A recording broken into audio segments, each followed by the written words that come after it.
26 नवंबर 1954 श्रीलंका के जाफना पेनिनसुला के northern coastal town वल्वेत्तिथुराई में वेलुपिल्लाई प्रभाकरण नाम के एक लड़के का जन्म होता है, जो आगे चलकर केवल श्रीलंका को ही नहीं बल्कि अपने कारनामों से भारत को भी दहलाने वाला था। होश संभालते ही उसने श्रीलंका में तमिलों से छीने जा रहे अधिकारों और उन पर हो रहे अत्याचारों के खिलाफ आवाज बुलंद करते हुए तमिलों के लिए एक अलग देश की मांग कर डाली। जब उसकी ये मांग नहीं मानी गई तो वो अपनी बात को मनवाने के लिए वायलेंस का सहारा लेते हुए एक एक कर हजारों सैनिकों और सैकड़ों पॉलिटिशियंस को दर्दनाक मौत देने लगा। उसमें अपने साथ लोगों को जोड़ने की क्षमता भी गजब की थी। अपनी दमदार पर्सनालिटी और लाजवाब रणनीति से उसने अपने बूते पर ही 50 से भी कम लोगों की एक मामूली सी ऑर्गेनाइजेशन को 16,000 से भी ज्यादा लोगों की बेहद ट्रेंड मिलिटेंट ऑर्गेनाइजेशन में तब्दील कर दिया था, जिसने करीब 3 दशकों तक श्रीलंकन गवर्नमेंट को घुटनों पर लाए रखा। उन दिनों उसके नाम के इस कदर चर्चे थे कि एशिया वीक ने उसकी तुलना चे गुवेरा जैसे क्रांतिकारी से की, तो वही न्यूज वीक ने उसे लेजेंड करार दिया था। जहां कुछ के लिए वो खूनी था तो कुछ के लिए मसीहा। अपने आतंक के लिए मशहूर वेलुपिल्लाई प्रभाकरण का लोगों को मारने का तरीका भी यूनिक था। उसके लोग आत्मघाती हमलावर का रूप लेते और गले में एक बेहद जहरीला साइनाइड का कैप्सूल लटकाए घूमते। इस तरह पहले वो अपने टारगेट को उड़ाने का प्रयास करते, लेकिन जब वो इसमें सफल नहीं होते तो पुलिस के हाथ लगने से पहले ही इस कैप्सूल को खाकर खुद की जान ले लेते। हजारों की तादाद में ऐसे डेडिकेटेड लोग बिना अपनी जान की परवाह किए प्रभाकरण के एक इशारे पर किसी को भी मारने के लिए तैयार रहते। एक समय ऐसा भी आया जब उसने इसी तरीके से प्राइम मिनिस्टर राजीव गांधी की हत्या करवाकर पूरी दुनिया में सनसनी फैला दी। वो अपनी डिमांड्स को लेकर इस कदर जिद्दी था कि वो इतने पर भी नहीं रुका और कुछ वक्त बाद ही उसने श्रीलंकन प्रेसिडेंट राणा सिंघे प्रेमदासा को भी मरवा दिया। Velupillai Prabhakaran was the leader of the LTTE, and that is Liberation Tigers of Tamil Eelam. The Indian peacekeeping force landed in Sri Lanka, not quite prepared for the battle awaiting. The LTTE chief was also known for allegedly orchestrating former Prime Minister Rajiv Gandhi's assassination. The Sri Lankan army marched towards Kilinochchi, the administrative and de facto capital of the LTTE's envisioned state of Tamil Eelam. These are the Sea Tigers in action, filmed by their own people during an attack. They move in formation, each taking a turn to strike, operating at fast speeds. In what's been Asia's most intractable conflict, more than 60,000 people have been killed, tens of thousands more have been injured, and millions of people have been made homeless. One may recall that Prabhakaran was killed in 2009 by Sri Lankan army. Let's take a closer look at who Prabhakaran is and what we know of his death. The pearl of the Indian ocean के नाम से जाना जाने वाला Sri Lanka ancient time से ही अपनी प्राकृतिक सुंदरता के लिए मशहूर था। समय बीतता गया और इसकी सुंदरता के चर्चे ट्रैवलर्स और ट्रेडर्स के बीच बढ़ते चले गए। ऐसे में जब यूरोपियन कंट्रीज के बीच एशिया के देशों को अपनी कॉलोनी बनाने की होड़ लगी तो यहाँ सबसे पहले पुर्तगाली आए, जिन्होंने इस आइलैंड को सिलाओ नाम दिया। पोर्चुगीज के बाद यहाँ डच का रूल रहा और फिर 1796 में श्रीलंका ब्रिटिशर्स के कब्जे में आ गया। ब्रिटिशर्स ने इसे सीलोन कहना शुरू कर दिया और 1972 तक श्रीलंका इसी नाम से जाना गया। इंडिजीनियस पीपल वेदा के साथ साथ यहाँ सिंगली और तमिल्स भी रहते थे, जो समय समय पर भारत से माइग्रेट होकर श्रीलंका में जाकर बसे थे। यहाँ के नॉर्थ एंड ईस्ट के इलाकों में तब तमिल राजाओं का शासन हुआ करता था, लेकिन ब्रिटिशर्स के आने के बाद तमिल्स की संख्या और भी बढ़ने लगी, जिनमें इंडियन तमिल्स भी शामिल थे। दरअसल अंग्रेजों ने यहाँ चाय, रबर और कॉफी की बड़ी बड़ी बागानें लगाई हुई थी, जिनके काम के लिए उन्हें ऐसे लोगों की जरूरत थी जो थोड़ी बहुत इंग्लिश जानते हो। इसलिए अंग्रेज भारी संख्या में भारत से तमिलों को श्रीलंका ले आए। समय के साथ तमिलों ने यहाँ काफी प्रोग्रेस की और ट्रेड एंड बिजनेस के साथ साथ यहाँ के गवर्नमेंट इंस्टीट्यूशंस और सिविल सर्विसेज के उच्च पदों पर नौकरी पाकर डोमिनेट करने लगे। हायर रैंक्स पर तमिलों को बैठा देख सिंगलियों में धीरे धीरे गुस्सा पनपने लगा और कुछ ही सालों में ये गुस्सा आंदोलन का रूप लेने लगा। इसी बीच 1948 में सेलोन को ब्रिटिशर्स से आजादी मिल गई, जिसके बाद सिंगलियों को पंख लग गए। उस समय यहाँ सिंगलियों की पॉपुलेशन लगभग 69% थी, जबकि तमिल्स करीब 23% थे, जिनमें से 11% श्रीलंकन तमिल्स और 11.7% इंडियन तमिल्स थे। सिंगलियों की संख्या ज्यादा होने की वजह से यहाँ सरकार भी उन्हीं की बनी। सरकार में आते ही सिंगलियों ने अपना असली रंग दिखाना शुरू किया। सबसे पहले तो उन्होंने सेलोन सिटीजनशिप एक्ट ऑफ 1948 पास किया, जिसके तहत केवल 5000 इंडियन तमिल ही सिटीजनशिप के लिए योग्य थे, जबकि 7 लाख से ज्यादा लोग, जो कि पॉपुलेशन का लगभग 11% थे, उन्हें सिटीजनशिप से वंचित कर स्टेटलेस बना दिया। हालांकि आगे चलकर भारत की पहल पर काफी तमिलों को श्रीलंका के सिटीजन होने का अधिकार मिला, लेकिन वहां की सरकार का हर फैसला उस वक्त तमिलों पर कहर ढा रहा था। वहां की पार्लियामेंट द्वारा 1956 में सिंहल ओनली एक्ट पास कर सिंगली को देश की एकमात्र ऑफिशियल लैंग्वेज डिक्लेयर कर दिया गया। तेजी के साथ तमिल भाषी लोगों को सरकारी नौकरियों से दरकिनार किया जाने लगा।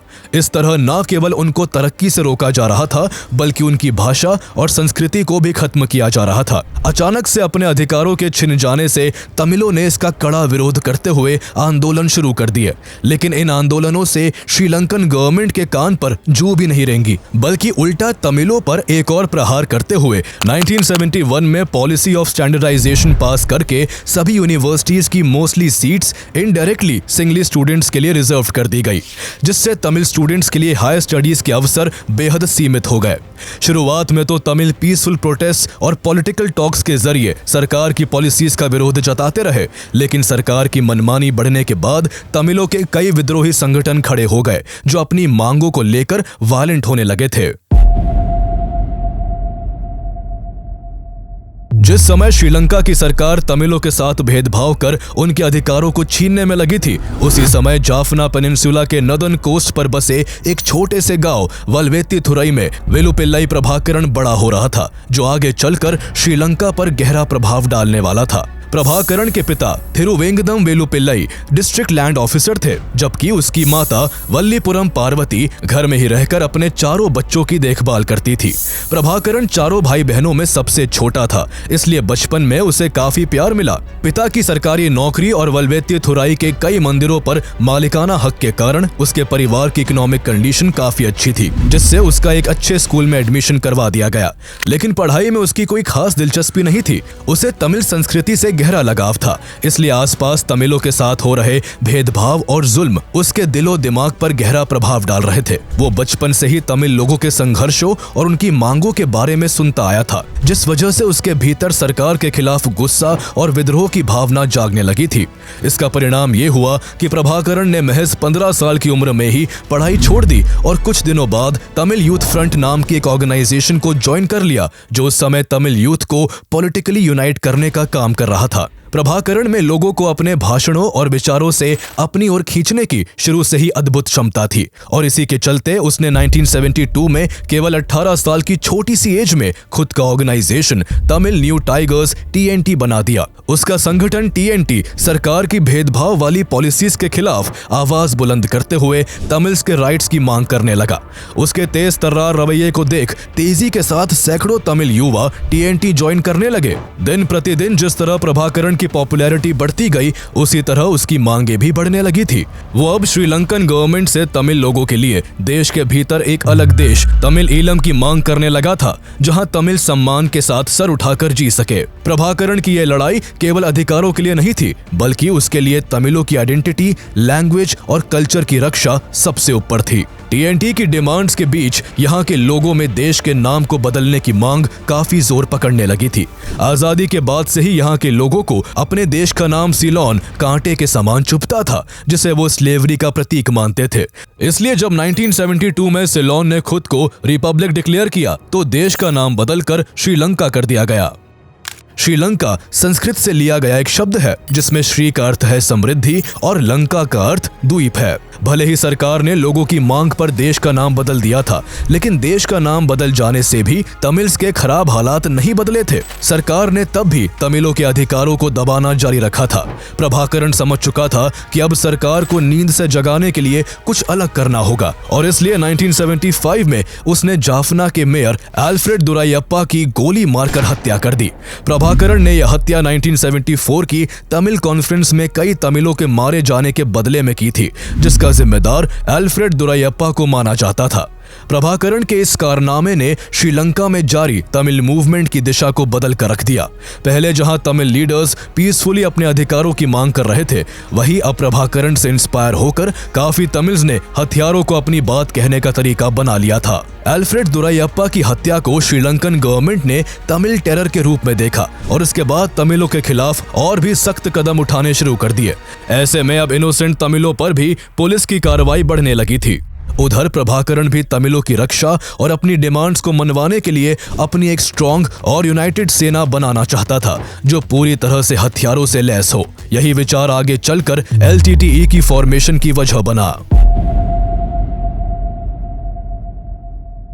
5 मई 1976 को प्रभाकरण ने liberation tigers of Tamil Eelam LTTE नाम से एक नया ऑर्गेनाइजेशन बनाया, जिसका सिर्फ एक ही मकसद था, तमिलों के लिए एक अलग देश तमिल ईलम की स्थापना करना। यह बहुत ही पेशेवर और डिसिप्लिन्ड ऑर्गेनाइजेशन था, जिसके मेंबर्स को बहुत सख्त ट्रेनिंग दी जाती थी ताकि वो मजबूती से लड़ने के लिए तैयार हो सके। प्रभाकरण की खुद की सेना बनने से उसकी एक्टिविटीज भी तेज हो गई थी और तमिल कम्युनिटी में उसका रुतबा बढ़ने लगा था। लोग उसके एक इशारे पर अपनी जान कुर्बान करने के लिए तैयार थे। उसकी छवि एक हत्यारे की कम और अपने लोगों के लिए लड़ने वाले फ्रीडम फाइटर की ज्यादा बन चुकी थी, जिससे उसे पूरी दुनिया में बसी तमिल कम्युनिटी से इकोनॉमिकली और मॉरली भारी सपोर्ट मिलना शुरू हो चुका था। प्रभाकरण का बंदूक चलाने का तरीका सीखना भी अनोखा था। वो इसके लिए हॉलीवुड एक्शन मूवीज से इंस्पिरेशन लेता था, जिनका वो बहुत बड़ा फैन था। केवल मूवीज और बुक्स के जरिए उसने निशाना लगाने में इतनी महारत हासिल कर ली थी कि उसके आगे अच्छे ट्रेन शूटर्स भी फेल थे। धीरे धीरे उसके ऑर्गेनाइजेशन में लड़ाकों की संख्या हजारों तक पहुंच चुकी थी। उसके हर एक लड़ाके में एक अलग तमिल देश बनाने का जुनून था और सब के सब गुरिल्ला वॉरफेयर में माहिर थे। जब भी उन पर पुलिस की कार्रवाई होती, वो खाइयों और जंगलों से अचानक निकलकर उन पर टूट पड़ते और बेरहमी से उनकी हत्या कर देते। LTTE तमिलों का एकमात्र रिप्रेजेंटेटिव बनने के लिए तमिल ईलम लिबरेशन ऑर्गेनाइजेशन टीलो जैसे तमिल ऑर्गेनाइजेशन को भी निशाना बनाने लगा था। देखते ही देखते उनका इतना दबदबा हो चुका था कि अब जाफना का जंगल प्रभाकरण के इशारों पर चलने लगा। यहाँ उसके आदेश के खिलाफ जाने का सिर्फ एक ही मतलब होता था, मौत। ऐसा ही एक वाकया 23 जुलाई 1983 को देखने को मिला, जब यहाँ कार्रवाई के लिए आई श्रीलंकन आर्मी पर LTTE ने हमला कर 13 सैनिकों को मार डाला।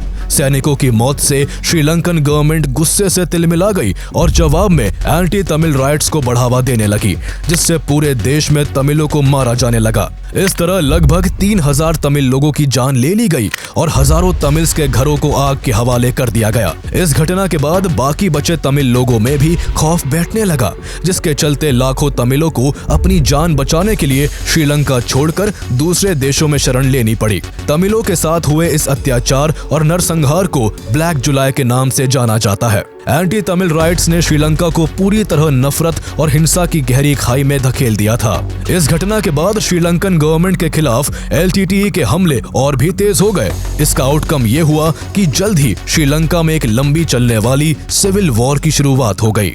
इस सिविल वॉर के दौरान जहां सरकार के आदेश पर श्रीलंकन आर्मी तमिल लोगों पर अत्याचार करती रही, तो वही LTTE ने भी कई सरकारी अधिकारियों समेत कई गवर्नमेंट बिल्डिंग्स को डिस्ट्रॉय कर दिया। तमिलों के खिलाफ पुलिस या कार्रवाई से तंग आकर हजारों तमिल युवा अपनी पढ़ाई छोड़कर सरकार से बदला लेने के लिए LTTE में शामिल हो गए। नॉर्थ श्रीलंका, जहां तमिल्स की पॉपुलेशन सबसे ज्यादा थी, वहां प्रभाकरण की इमेज तमिलों के मसीहा के रूप में बन चुकी थी, जो श्रीलंकन गवर्नमेंट की आंख में आंख डालकर उनकी आवाज को बुलंद कर रहा था। प्रभाकरण का कॉन्फिडेंस और करेज उसके समर्थकों के लिए इंस्पिरेशन का काम करता था। इसी बीच उसने मतिवत्थनी इराम्बू से लव मैरिज कर ली। उसकी शादी कईयों के लिए शॉकिंग थी, क्योंकि उसने खुद LTTE में सिगरेट और शराब के साथ साथ महिला और पुरुष के बीच किसी भी तरह के संबंध पर सख्त प्रतिबंध लगा रखा था। एक बार उसने अपने 2 फीमेल और 2 मेल बॉडीगार्ड्स को सिर्फ इसलिए मार डाला था क्योंकि उन्होंने एक दूसरे से रिलेशन बनाने की जुर्रत की थी। श्रीलंका में सिविल वॉर की आग की लपटें तेज हो चुकी थी, जहां हजारों की तादाद में निर्दोष तमिलों की जान जाते देख भारत के तमिल्स और भारत की सरकार दोनों चिंतित थे। प्राइम मिनिस्टर इंदिरा गांधी इस संघर्ष को पीसफुली सुलझाना चाहती थी। वो शुरू से ही श्रीलंका के डिवीजन के अगेंस्ट में थी और साथ ही ये चाहती थी कि श्रीलंका में तमिलों को उनके अधिकार दिए जाए। इसलिए इस कॉन्फ्लिक्ट को सुलझाने की कोशिश में उन्होंने दोनों पक्षों से बात कर मीडिएट करने की पेशकश की। उनकी पहल पर समझौते को लेकर भूटान के थिम्फू में प्रभाकरण के गुट और श्रीलंकन अथॉरिटीज के बीच बातचीत भी हुई, लेकिन बात नहीं बन सकी। इसके बाद इंदिरा गांधी ने श्रीलंकन तमिलों को सपोर्ट करने का फैसला किया, जिसके चलते तमिलनाडु में कई ट्रेनिंग सेंटर्स खोलकर तमिल रेबल्स को ट्रेन किया जाने लगा। साथ ही रॉ को स्थिति पर बारीकी से नजर रखने को कहा गया। साल बदलते गए, लेकिन श्रीलंका का सिविल वॉर नहीं रुक सका। इस सिविल वॉर को रुकवाना भारत के लिए बहुत जरूरी हो चुका था, क्योंकि इस टेंस सिचुएशन के बीच जहां भारत श्रीलंका में अमेरिका, पाकिस्तान और चाइना के बढ़ते इंटरफेरेंस से परेशान था, तो वही तमिलनाडु में तमिल आबादी के बीच LTTE के लिए सपोर्ट बढ़ता जा रहा था और वो भारत सरकार पर श्रीलंका में तमिलों पर हो रहे अत्याचार को रुकवाने की मांग कर रहे थे। ऐसे में एक तरफ जहां प्राइम मिनिस्टर राजीव गांधी को यह डर था कि इस हमले में कोई एक्शन न लेने की वजह से कहीं आगामी चुनावों में उनकी पार्टी को तमिलनाडु की जनता नकार ना दे, तो वही उन्हें ये चिंता भी थी कि तमिल आंदोलनों की ये आंच कहीं श्रीलंका से तमिलनाडु तक ना पहुंचे। इन सभी कारणों को ध्यान में रखते हुए उन्होंने श्रीलंकन सिविल वॉर में इंटरवीन करने का फैसला किया। श्रीलंकन गवर्नमेंट ने वहां के जाफना को प्रभाकरण की एक्टिविटीज की वजह से ब्लॉक किया हुआ था, जिस वजह से वहां तमिल्स पर श्रीलंकन आर्मी का टॉर्चर तो हो ही रहा था, साथ ही वहां तमिलों के पास खाने पीने जैसी बेसिक नीड्स तक भी नहीं पहुंच पा रही थी। ऐसे में इंडियन गवर्नमेंट ने ऑपरेशन पूमलाई के जरिए वहां करीब 25 टन की ह्यूमैनिटेरियन सप्लाईज को एयर ड्रॉप किया। श्रीलंकन गवर्नमेंट इससे पहले भारत द्वारा भेजी गई मदद को रोक चुकी थी, लेकिन इस बार भारत सरकार का साफ कहना था कि अगर तमिल लोगों की मदद करने के रास्ते में श्रीलंका की फोर्सेज ने अड़ंगा डाला तो भारत इसे एक युद्ध की तरह देखेगा और इसका जवाब भारतीय सेनाएं अपने तरीके से देंगी। इसके बाद श्रीलंका की सरकार ने न केवल भारत की बात मानी, बल्कि कई दौर की बातचीत के बाद श्रीलंकन प्रेसिडेंट JR जयवर्धने ने भारत के पीस अकॉर्ड के प्रपोजल को भी एक्सेप्ट कर लिया। श्रीलंका में शांति स्थापित करने के लिए प्रभाकरण को भी मनाना जरूरी था, इसलिए हेलीकॉप्टर भेजकर उसे मिलने के लिए दिल्ली बुला लिया गया, जहां उसकी मुलाकात राजीव गांधी से हुई। पहले तो प्रभाकरण तमिल ईलम की मांग से पीछे हटने को तैयार नहीं हुआ, लेकिन बाद में तमिलनाडु के चीफ मिनिस्टर MG रामाचंद्रन से मुलाकात के बाद वो अपनी डिमांड से पीछे हट गया। इस वजह से राजीव गांधी उससे बहुत खुश हुए और उसे अपनी बुलेट प्रूफ जैकेट भी गिफ्ट की। हालांकि राजीव गांधी के कैबिनेट मिनिस्टर्स को प्रभाकरण के मान जाने पर भरोसा नहीं था। उन्होंने राजीव गांधी से भी ये कहा था कि प्रभाकरण को तब तक भारत में रखा जाए जब तक LTTE के लोग हथियार नहीं डाल देते, लेकिन राजीव गांधी ने प्रभाकरण पर भरोसा करने का फैसला किया। उन्हें कहाँ पता था कि उनका ये फैसला आगे चलकर उनकी जान लेने वाला था। इसके बाद राजीव गांधी समझौते को पूरा करने के लिए श्रीलंका गए, लेकिन वहां उन्हें भारी विद्रोह का सामना करना पड़ा। जगह जगह आगजनी हो रही थी, रोड जाम हो रखे थे और वहां का विपक्ष सड़कों पर उतरा हुआ था। प्रेसिडेंट JR जयवर्धने की कैबिनेट में भी उनके अलावा एक भी व्यक्ति ये समझौता नहीं चाहता था। उनका कहना था कि श्रीलंका के इंटरनल मैटर्स में भारत आखिर क्यों हस्तक्षेप कर रहा है। उन्हें कहीं न कहीं भारत की मंशा पर भी शक था। भारी टेंशन के बीच 29 जुलाई 1987 को इंडो श्रीलंका अकॉर्ड साइन हुआ। इस अकॉर्ड के बाद जहां श्रीलंकन गवर्नमेंट द्वारा यहां तमिलों को उनके अधिकार दिए जाने थे और नॉर्थ श्रीलंका में से अपनी आर्मी को विड्रॉ करना था, तो वही बदले में LTTE और तमिल रेबल्स को सरकार के सामने हथियार डालने थे। अगले दिन श्रीलंकन नेवी ने राजीव गांधी को गार्ड ऑफ ऑनर दिया, जिस बीच श्रीलंका के एक नौसैनिक ने राइफल के बट से राजीव गांधी पर हमला कर दिया। हालांकि इस हमले में उन्हें कोई गंभीर चोट तो नहीं आई थी, लेकिन इससे इस अकॉर्ड के प्रति श्रीलंका के लोगों का गुस्सा साफ साफ दिखाई पड़ रहा था। वहां बढ़ते वायलेंस को ध्यान में रखते हुए श्रीलंकन गवर्नमेंट ने भारत सरकार से मिलिट्री असिस्टेंस की मांग की। इंडो श्रीलंका अकॉर्ड के तहत भारत सरकार ने वहां जरूरत पड़ने पर अपनी मिलिट्री भेजने की बात भी तय कर रखी थी। इसलिए बिना और भी पहलुओं को कंसिडर किए भारत सरकार ने कुछ ही घंटों में श्रीलंका में पीस एस्टैब्लिशमेंट के लिए अपनी Indian peace keeping force force IPKF को श्रीलंका भेज दिया। जब ये सब हो रहा था उसी दौरान 4 अगस्त 1987 को प्रभाकरण ने सूथुमलाई अम्मान टेम्पल में 1 लाख लोगों के सामने एक भाषण दिया, जिसमें उसने सभी को हैरान करते हुए कहा कि उसे इस एग्रीमेंट के बारे में कुछ पता ही नहीं था। उसने इस अकॉर्ड के अगेंस्ट अपनी नाराजगी जाहिर की, लेकिन साथ ही ये भी कहा कि वो भारत की रिस्पेक्ट करता है और उसे भरोसा है कि भारत तमिलों की मदद करेगा, इसलिए उसका संगठन अपने वेपन्स IPKF को सौंप देगा। ये वो वक्त था जब प्रभाकरण के एक कहने पर वहां के तमिल लोग कुछ भी करने को तैयार थे। इस स्पीच के बाद LTTE के लड़ाके IPKF के साथ कोऑर्डिनेट करते हुए अपने हथियार सरेंडर करने लगे। सब कुछ ठीक होता दिख रहा था, लेकिन इससे पहले कि यहाँ हालात पटरी पर आते, सिचुएशन तब बदल गई जब कुछ वक्त बाद ही प्रभाकरण ने भारत पर LTTE के खिलाफ उसके विरोधियों की मदद करने का आरोप लगाकर अपना रुख बदल लिया।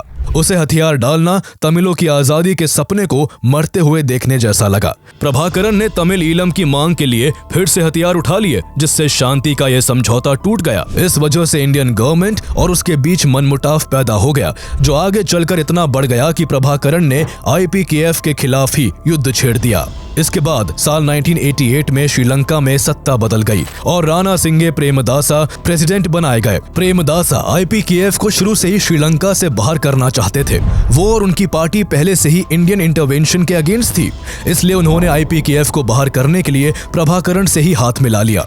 LTTE और IPKF के बीच 3 सालों तक लड़ाई जारी रही, जिसमें IPKF ने श्रीलंका में LTTE के डोमिनेंस को तो काफी हद तक कम कर दिया, लेकिन इस बीच IPKF को भारी नुकसान भी उठाना पड़ा। जहां 1171 भारतीय सैनिकों ने अपनी जान गंवाई, तो वही 3500 सैनिक गंभीर रूप से घायल हुए।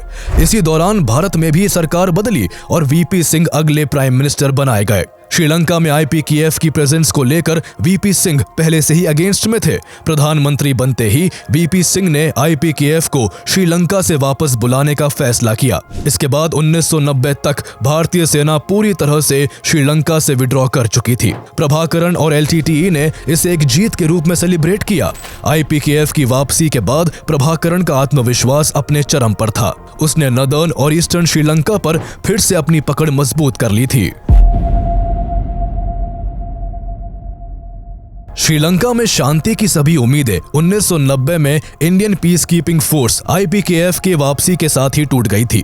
IPKF की वापसी ने प्रभाकरण को और भी एम्बिशियस बना दिया था, जो आगे चलकर उसकी बर्बादी का कारण भी बना। लेकिन उससे पहले श्रीलंका में संघर्ष का एक और भयानक अध्याय शुरू हो चुका था, जिसे सेकेंड ईलम वॉर कहा जाता है। इस युद्ध में हिंसा और क्रूरता की सभी सीमाएं पार कर दी गई। वहां खून खराबा हर रोज का हिस्सा बन चुका था।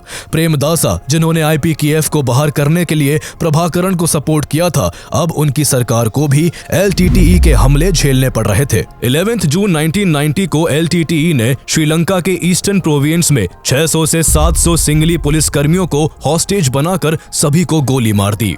एक साथ इतने पुलिसकर्मियों का मारा जाना सरकार के लिए एक बड़ा झटका था।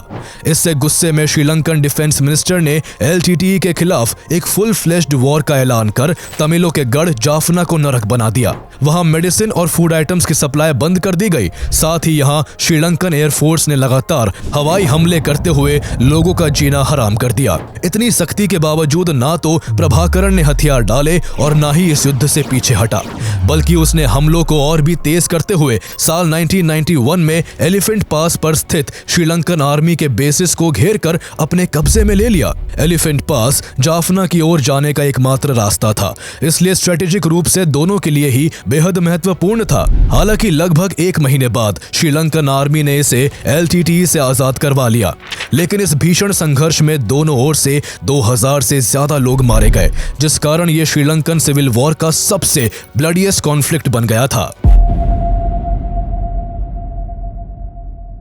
एक तरफ श्रीलंका में मौत का तांडव मचा हुआ था, तो दूसरी ओर इंडिया में भारी राजनीतिक उथल-पुथल चल रही थी। VP सिंह की सरकार गिरने के बाद साल 1991 में भारत में लोकसभा चुनाव होने वाले थे। प्रभाकरण को डर था कि अगर राजीव गांधी फिर से भारत के प्राइम मिनिस्टर बने तो उसके लिए परिणाम काफी घातक साबित हो सकते हैं और IPKF को फिर से श्रीलंका भेजा जा सकता है। इसलिए प्रभाकरण ने राजीव गांधी को इलेक्शन कैंपेन के दौरान ही रास्ते से हटाने की प्लानिंग बनाई। 21 1 मई 1991 को तमिलनाडु के श्री पेरुम्बुदूर में राजीव गांधी एक चुनावी रैली को संबोधित करने के लिए गए थे। उनके अपने सपोर्टर्स से घिरे होने के बीच LTTE की एक मेंबर थेनमोजी राजारत्नम ने मिलने के बहाने उनके करीब आकर अपने शरीर पर लगे एक्सप्लोजिव को ब्लास्ट कर राजीव गांधी की हत्या कर दी। राजीव गांधी की हत्या की खबर ने पूरी दुनिया को झकझोर कर रख दिया। प्रभाकरण के लिए राजीव गांधी की हत्या करना आगे चलकर बहुत महंगा साबित हुआ। जहां भारत में उसके संगठन LTTE पर पूरी तरह बैन लग गया, तो वहीं उसकी गुडविल को भी भारी नुकसान पहुंचा। हालांकि प्रभाकरण इस सब की चिंता किए बिना अपने मिशन में लगा रहा और उसके केवल 2 साल बाद ही 1 मई 1993 को उसने कोलंबो में एक रैली के दौरान सेम तरीके से श्रीलंकन प्रेसिडेंट राणा सिंघे प्रेमदासा की भी हत्या करवा दी, जिन्होंने कभी प्रभाकरण को खूब समर्थन दिया था। सिटिंग प्रेसिडेंट की मौत से श्रीलंका में हंगामा मच गया। 2 साल के भीतर दो देशों के इतने बड़े लीडर्स की हत्या से प्रभाकरण के हौसले बुलंदी पर थे। वो इतना खूंखार हो चुका था कि जब चाहे जिसकी चाहे हत्या कर सकता था। इस दौरान वो श्रीलंकन गवर्नमेंट के पैरेलल अपनी सरकार चलाने लगा था। उसने अपनी खुद की नेवी और एयरफोर्स भी तैयार कर रखी थी। वो अपने नेवी को सी टाइगर्स और एयरफोर्स को एयर टाइगर्स के नाम से बुलाता था। इतनी हत्याओं के बाद भी उसके समर्थक उसे एक फ्रीडम फाइटर के रूप में ही देखते थे। प्रभाकरण का पैलेस्टाइन लिबरेशन ऑर्गेनाइजेशन PLO के साथ भी अच्छा तालमेल था। साथ ही इलीगल आर्म्स मार्केट से हथियार खरीदने की वजह से उसका इंटरनेशनल लेवल पर और भी ऑर्गेनाइजेशंस के साथ नेटवर्क बना हुआ था।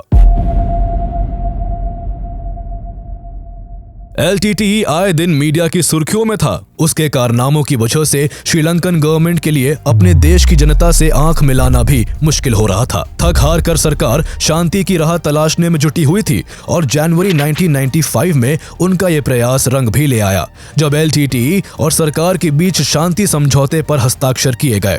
लेकिन यहाँ महज 3 महीने ही शांति बनी रह सकी, जिसके बाद LTTE ने श्रीलंकन नेवी के 2 शिप्स को बॉम्ब ब्लास्ट कर इस पीस एग्रीमेंट को तोड़ दिया। इस बार सरकार ने भी जवाब देने में कोई देरी नहीं लगाई और जल्दी ही एयरफोर्स ने तमिलों को निशाना बनाते हुए जाफना के रेफ्यूजी कैंप्स और सिविलियन साइट्स पर भारी बमबारी कर भीषण नरसंहार किए। थम्पालकमम और कुमारपुरम की जमीनें खून से रंग दी गई। करीब 11 महीने की लड़ाई के बाद दिसंबर 1995 तक श्रीलंकन गवर्नमेंट ने जाफना को पूरी तरह से अपने कंट्रोल में ले लिया। प्रभाकरण के राइज के बाद पहली बार ऐसा मौका आया था कि तमिल टाइगर्स को उनके ही गढ़ से बाहर कर दिया गया। इस हार से प्रभाकरण तिलमिला उठा और जुलाई 1996 में जाफना की हार का बदला लेने के लिए उसने मुल्लईतीवु पर हमला कर दिया। यहाँ करीब 8 दिनों तक घमासान लड़ाई जारी रही, जिसमें उसके 4000 टाइगर गोरिल्लों ने मिलकर करीब 1400 सैनिकों को चारों ओर से घेर लिया। आर्मी की मदद के लिए एयरफोर्स को भी भेजा गया, लेकिन इसके बावजूद LTTE ने यहाँ एक बड़ी जीत हासिल की। इस भीषण टकराव में 1200 से भी ज्यादा सैनिकों ने जान गंवाई और सरेंडर करने वाले लगभग 200 सैनिकों को गैसोलीन डालकर बेरहमी से जिंदा जला दिया गया। इस हमले में LTTE को भी अपने 332 मिलिटेंट्स खोने पड़े, लेकिन उसकी इस जीत की गूंज से श्रीलंकन गवर्नमेंट बुरी तरह से हिल चुकी थी। इसके बाद प्रभाकरण ने अपने हमले तेज करते हुए वहां के central bank, world trade centre और यहां तक कि टेंपल ऑफ द टूथ जैसी सीक्रेट प्लेस को भी निशाना बनाया। इसके बाद उसने एक बॉम्ब ब्लास्ट कर दिसंबर 1999 में श्रीलंकन प्रेसिडेंट चंद्रिका कुमारटुंगा की जान लेने की कोशिश की, जिसमें लगभग 15 लोग मारे गए, लेकिन खुशकिस्मती से चंद्रिका कुमारटुंगा इस हमले में बाल बाल बच गई। हालांकि इस दौरान उनकी एक आंख परमानेंट डैमेज हो गई थी। इसके बाद जुलाई 2001 में LTTE ने भंडार नायके इंटरनेशनल एयरपोर्ट पर आत्मघाती हमला कर 8 मिलिट्री एयरक्राफ्ट और 4 यात्री विमानों को तहस नहस करके रख दिया। इस हमले के बाद से श्रीलंका में एक डर का माहौल पैदा हो गया। फॉरेन लोग यहाँ घूमने आने से कतराने लगे, जिससे वहाँ का टूरिज्म चौपट हो गया और श्रीलंकन गवर्नमेंट को भारी नुकसान झेलना पड़ा। इस तरह कई सालों के इस खूनी संघर्ष ने श्रीलंका को विनाश की कगार पर पहुंचा दिया था। श्रीलंका में लंबे समय से जारी युद्ध से जनता थक चुकी थी। वहां डेवलपमेंट तो दूर, लोगों के लिए चैन से रह पाना भी मुश्किल हो रहा था। जनता के साथ साथ सरकार भी अब शांति चाहती थी, जिसके लिए साल 2002 में श्रीलंकन गवर्नमेंट और LTTE के बीच काफी बातचीत के बाद सीज फायर का एग्रीमेंट भी हुआ। लेकिन ये जंग कुछ महीनों भी नहीं रुक सकी और कॉन्फ्लिक्ट फिर से तेज हो गया। 12 अगस्त 2005 को प्रभाकरण ने एक और चौंकाने वाला कदम उठाते हुए श्रीलंकन फॉरेन मिनिस्टर लक्ष्मण कादिर गमार की हत्या कर दी। हैरानी की बात यह थी कि कादिर गमार खुद एक तमिल थे जो LTTE की वायलेंट स्ट्रेटजी के खिलाफ थे। लक्ष्मण कादिर गमार की हत्या से इंटरनेशनल लेवल पर प्रभाकरण की रही सही साख भी मिट्टी में मिल गई थी। चौतरफा आलोचनाओं से भी प्रभाकरण पर कोई फर्क नहीं पड़ा और उसने एक के बाद एक सैकड़ों किलिंग्स जारी रखी। जहां उसके संगठन ने श्रीलंका में काम कर रही French organisation Action Against Hunger को भी निशाना बनाते हुए 17 चैरिटी वर्कर्स की हत्या कर दी, तो वही उन्होंने श्रीलंकन नेवल कॉन्वॉय पर बमबारी कर 100 से भी ज्यादा सेलर्स की जान ले ली। उसके इस आक्रामक रवैये से तंग आकर प्रेसिडेंट महिंदा राजपक्षे की सरकार ने भी LTTE के साथ सीज फायर एग्रीमेंट को खत्म कर उसे पूरी तरह से खत्म करने के लिए एक बड़े सैन्य अभियान की शुरुआत कर दी। इसके बाद 2007 से 2009 के बीच देश के ईस्टर्न और नदर्न पार्ट में भयंकर हमले हुए, जिसमें LTTE के लड़ाकों के अलावा हजारों सिविलियंस भी मारे गए और यहाँ का पूरा क्षेत्र खंडर में बदल गया। श्रीलंकन फोर्सेस यही नहीं रुकी और उन्होंने जनवरी 2009 तक किलिनोची पर भी कब्जा कर लिया, जहां से LTTE ऑपरेट करता था। इस वक्त तक प्रभाकरण के संगठन में फूट भी पड़ चुकी थी, जिससे वो अलग थलग पड़ चुका था। साथ ही उसने श्रीलंकन फोर्सेस की बढ़ती ताकत को भी आंकने में गलती कर दी थी, जिन्होंने उसे और उसके गुट को मुल्लईतीवु के केवल 8 किलोमीटर के दायरे में समेट कर रख दिया था।